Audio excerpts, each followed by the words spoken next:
Number one, ভারতের বিপক্ষে match Pakistan খেলবেই খেলবে, না খেলার অপশন তাদের নেই। নাম্বার টু, পাকিস্তান এই না খেলার নাটকটা করছে নিজেদের কিছু বাড়তি সুবিধা আদায়ের জন্য। আইসিসির কাছ থেকে কিছু বাড়তি অর্থ, কিছু সিরিজ কিছু ইন্টারন্যাশনাল ইভেন্ট বাগিয়ে নেওয়ার জন্য। এবং নাম্বার থ্রি, বাংলাদেশে যে 12ই ফেব্রুয়ারি জাতীয় সংসদ নির্বাচন রয়েছে সেইটাকে কেন্দ্র করে বাংলাদেশ পাকিস্তান দুই দেশের রাজনৈতিক মহলের সিদ্ধান্ত দিয়ে প্রভাবিত হয়েই এই নাটকটা পাকিস্তান করছে। আমি এই তিনটা পয়েন্টের কথা কতগুলো ভিডিওতে আমার কতবার বলেছি বলেন তো দেখি, কতবার বলেছি। এখন এই যে পাকিস্তান ক্রিকেট বোর্ডের সঙ্গে আইসিসির মিটিং হলো, যেইখানে Bangladesh cricket board president Aminul Islam Bulbul ভাই উড়ে গিয়ে জয়েন করলেন লাহোরের সেই মিটিংটা, সেই মিটিংয়ের পর কি এই জিনিসগুলো আস্তে আস্তে ক্লিয়ার হচ্ছে না? এখনও যদি আপনার কাছে ক্লিয়ার না হয় তাহলে সামনে আরও বেশি ক্লিয়ার হবে। যেই সময়টা বাংলাদেশে টি-20 বিশ্বকাপ খেলা নিয়ে অনিশ্চয়তা চলছিল, ওই যে একটা দীর্ঘ সময় প্রায় সপ্তাহ তিনেক, সেই সময় পাকিস্তান আমাদের যে উস্কাচ্ছিল এবং ফাইনালে গিয়ে পাকিস্তান অবশ্যই টি-20 বিশ্বকাপ খেলবে, ওইটাও আমি অনেকবার বলেছি, পাকিস্তান খেলেছে।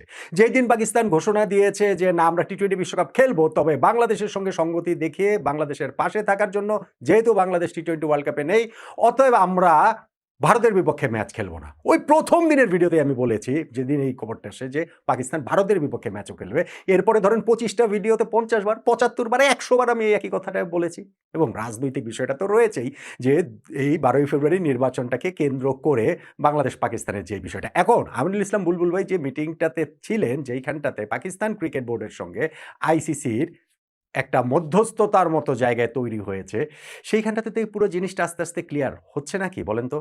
এই মিটিংয়ের পর কি বেশিরভাগ গণমাধ্যমে আপনারা এখন দেখতে পাচ্ছেন না যে 15ই ফেব্রুয়ারি ম্যাচটা হবে, হওয়ার দিকেই, হওয়ার পালেই আসলে হাওয়াটা লেগেছে? তবে এইখানটাতে একটা জায়গা নিয়ে আমার সিরিয়াস, আমি আপত্তি বলবো না, আমি আসলে যে কি বলবো আমি সেটা জানি না। সেটা হচ্ছে বিসিবি প্রেসিডেন্ট আমিনুল ইসলাম বুলবুল ভাইয়ের মধ্যস্থতাতেই নাকি পাকিস্তান ভারতের এই ক্রিকেট ম্যাচটা হচ্ছে। এই ডিল ব্রেকারটা আমাদের বুলবুল ভাই, এই মধ্যস্থতাকারী আমাদের বুলবুল ভাই, এই নেগোসিয়েটরটা আমাদের বুলবুল ভাই। তার নেগোসিয়েশনের পাওয়ারেই আইসিসি, ভারতীয় cricket board, Pakistan cricket board সব একসাথে করে নিয়ে এসে তিনি ভারত পাকিস্তান ম্যাচটার আয়োজনের ব্যবস্থাটা করে দিচ্ছেন। ভাই এই জিনিসটা হচ্ছে কি আপনার বুদ্ধির টেস্ট, বুদ্ধি না, আসলে নির্বুদ্ধিতার টেস্ট। এটা আপনি যত বেশি বিশ্বাস করবেন, আপনার বুদ্ধি আসলে তত কম, আপনি তত বেশি নির্বোধ। ধরেন আপনি যদি এটা 100% বিশ্বাস করেন যে বিসিবি প্রেসিডেন্ট আমিনুল ইসলাম বুলবুলের মধ্যস্থতাতেই ভারত পাকিস্তান ম্যাচ হচ্ছে, আপনি 100% বিশ্বাস করলে আপনি 100% নির্বোধ। আপনি যদি মনে হয় যে না এটা হলেও হতে পারে 50-50 চান্স, তাহলে আপনি 50% নির্বোধ। আপনার যদি মনে হয় যে কিছু তো বুলবুল ভাই হয়তো বা করতে পারেন, ধরেন আপনি 10% বিশ্বাস করলেন, তাহলে আপনি 10% নির্বোধ। এটা হওয়ার কোনো চান্সই নেই, কোনো সুযোগই নেই আমার আন্ডারস্ট্যান্ডিং। কেন না, বুলবুল ভাই যদি এত ভালো মধ্যস্থতাকারী হতেন, এত ভালো নেগোসিয়েটর তিনি আসলে হতেন, ভারত পাকিস্তানের ম্যাচটা তিনি আয়োজন করে ফেলছেন, তাহলে বাংলাদেশের বিশ্বকাপ খেলাটা তিনি কেন নিশ্চিত করতে পারেননি? বাংলাদেশ কি কারণে বিশ্বকাপ খেলেনি? বাংলাদেশ ধরেন বিশ্বকাপ খেলেনি, ভারতে গিয়ে আমরা খেলবো না, তাই তো? তো ভারতে গিয়ে যে খেলবো না, শ্রীলঙ্কাতে আমাদের খেলাগুলো যে সরিয়ে নেওয়া, সেইখানটাতে এই কথাগুলো বুলবুল ভাই নেগোসিয়েশনের মাধ্যমে আইসিসিকে কেন বোঝাতে পারেননি? ভারতীয় ক্রিকেট বোর্ডকে কেন বোঝাতে পারেননি, তারা যেহেতু আয়োজক? অন্যান্য দেশগুলোর ক্রিকেট বোর্ডকে কেন বোঝাতে পারেননি? পাকিস্তান ছাড়া সবাই যে আমাদের বিপক্ষে ভোট দিয়েছিল। হ্যাঁ, এখন আরেকটা কথা বলতে পারেন যে না এটা তো বাংলাদেশ সরকারের সিদ্ধান্ত। ফাইন, তাহলে সরকারের সঙ্গে সেই নেগোসিয়েশনটা বুলবুল ভাই করতে পারেননি কেন? যদি বুলবুল ভাই এত ভালো নেগোসিয়েটর হন, এত দুর্দান্ত, এত তুখোর, যে এই যে বাঘে মহিষকে তিনি এক ঘাটে জল খাওয়াচ্ছেন, ভারত পাকিস্তান আইসিসি সবাইকে এক জায়গাতে নিয়ে এসে ভারত পাকিস্তান ম্যাচ আয়োজনটা বুলবুল ভাই করে ফেলছেন, এই ডিলটা তিনিই ব্রেক করেছেন, তাহলে সরকারকে বোঝাতে পারেননি কেন? বাংলাদেশে টি-20 বিশ্বকাপ খেলাটা যে গুরুত্বপূর্ণ সেটা কেন বোঝাতে পারেননি? ভাই বুলবুল ভাই এই জায়গাটাতে তার ভূমিকাটা, আমি কি বলবো, এটা পাকিস্তান জাস্ট শুধুমাত্র বাংলাদেশকে ইউজ করেছে, Pakistan cricket board Bangladesh cricket বোর্ডকে ইউজ করেছে। পাকিস্তান ক্রিকেট বোর্ডের chairman Mohsin Naqvi Bangladesh cricket board president Aminul Islam Bulbul ভাইকে ইউজ করেছে বলে আমার আন্ডারস্ট্যান্ডিং। ওই যে এখন একটা কথা খুব বেশি প্রচলিত না, সেটা কি মজলুম, বাংলাদেশকে এখানে মজলুম সাজিয়ে নিয়ে যাওয়া হয়েছে। মজলুম কেন? কেননা ভাই বাংলাদেশ তো শেষ পর্যন্ত গিয়ে বিশ্বকাপটা আমরা খেললামই না, আমাদের তো এই জায়গাটাতে বাংলাদেশ যে খেলেনি, এই যে আইসিসি দেখো বাংলাদেশ ক্রিকেট বোর্ড প্রেসিডেন্টও রয়েছে, এই বাংলাদেশ বিশ্বকাপ খেলেনি, তাহলে হচ্ছে গিয়ে আমাদের তোমরা বলো যে আমরা বিশ্বকাপ তো খেললাম, ভারত পাকিস্তান ম্যাচ খেলতে বলো, এখন ধরো কি করা যায় সেই আলোচনা করো। ওই যে আছে না এনজিওগুলা দারিদ্রতা যে বিক্রি করে, তারা যে হচ্ছে গিয়ে দরিদ্র মানুষকে দেখিয়ে বাইরে থেকে টাকা নিয়ে এসে সেই টাকায় নিজেরা ধনী হয়ে যায়, গরিব তো গরিবই থেকে যায়। সো বুলবুল ভাইকে এখানে বা বাংলাদেশ ক্রিকেটকে, ক্রিকেট বোর্ডকে এখানে পাকিস্তান জাস্ট শুধু তার নেগোসিয়েশনের একটা টুল হিসেবে ইউজ করেছে। খুব ভালোভাবে এটা চিন্তা করে দেখেন, আমি একদম খুব সিম্পল ওয়েতে চিন্তা করে দেখেন।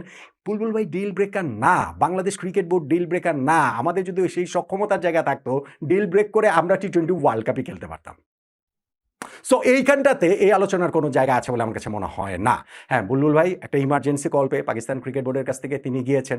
তাকে এয়ারপোর্টে রিসিভ করেছে পিএসএল এর সিইও সালমান নাসির নাম, এরকম কি যেন একটা নাম, তিনি রিসিভ করেছেন। তারপরে মহসিন নাকভির সঙ্গে বুলবুল ভাইয়ের একটা মিটিং হয়েছে আলাদা। সেই মিটিংটাতে বলা হয়েছে যে আইসিসির সঙ্গে মিটিংয়ে এই Bangladesh cricket board, Pakistan cricket board যেন এক লাইনে কথা বলে, এবং সেই লাইনটা কি, সেই লাইনটাও ধরে দেওয়া হয়েছে। এবং সেই লাইনের জায়গায় বাংলাদেশের যে একেবারে লাভ নেই আমি কিন্তু তা বলছি না, কারণ বাংলাদেশের এই জায়গায় একটা লাভ থাকতে পারে যে আইসিসি বাংলাদেশের উপরে এরপরে কোনো স্যাংশন ট্যাংশন দিবে না, নিষেধাজ্ঞা দিবে না।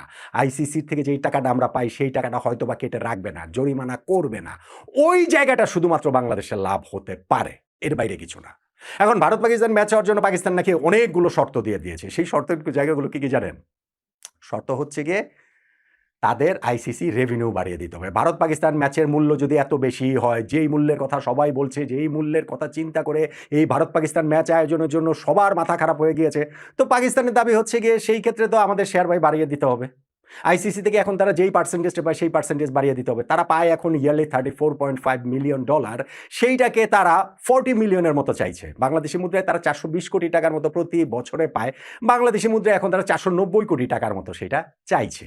এইটা হচ্ছে গিয়ে তাদের চাওয়ার একটা জায়গা। এখন ওইখানটাতে তো আইসিসির যে ওই ইমরান খাজা তিনি উপস্থিত ছিলেন, এবং সঞ্জয় গুপ্ত তিনি হচ্ছে গিয়ে ওই যে জুমে কানেক্টেড ছিলেন।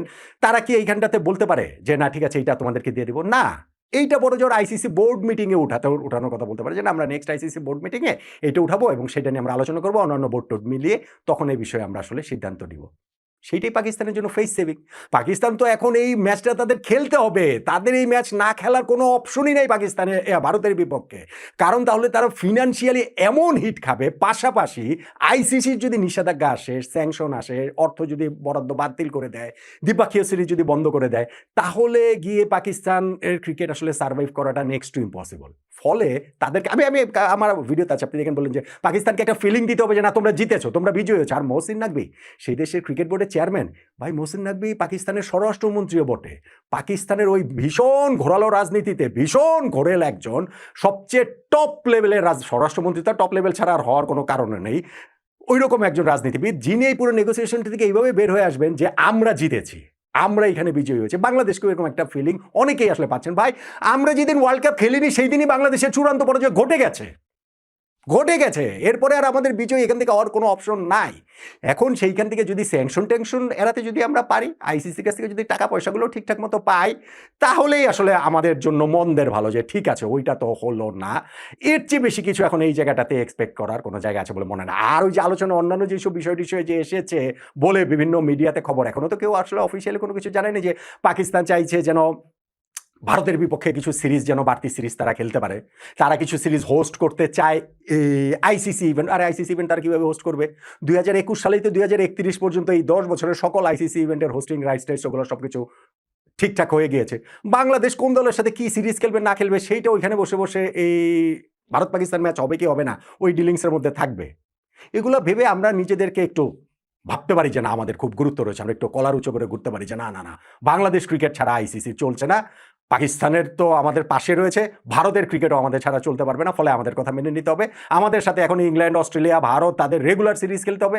বাংলাদেশে আগামী এই ওয়ার্ল্ড কাপের কোনো একটা আয়োজন আমাদেরকে দিয়ে, এগুলা ভাই যা শুধুমাত্র কথার কথা, এগুলো কোনো কাজের কথা না। মূল যে কথা সেটা হচ্ছে ভারতের বিপক্ষে ম্যাচ পাকিস্তান খেলবে খেলবে খেলবে, তাদের খেলতে হবে হবে হবেই। এবং সেই জায়গাটাতে তারা এই ডিলিংসের মাধ্যমে যদি কিছু টাকা পয়সা বাড়িয়ে নেওয়া যায় সেই চেষ্টাটাই তারা করছে।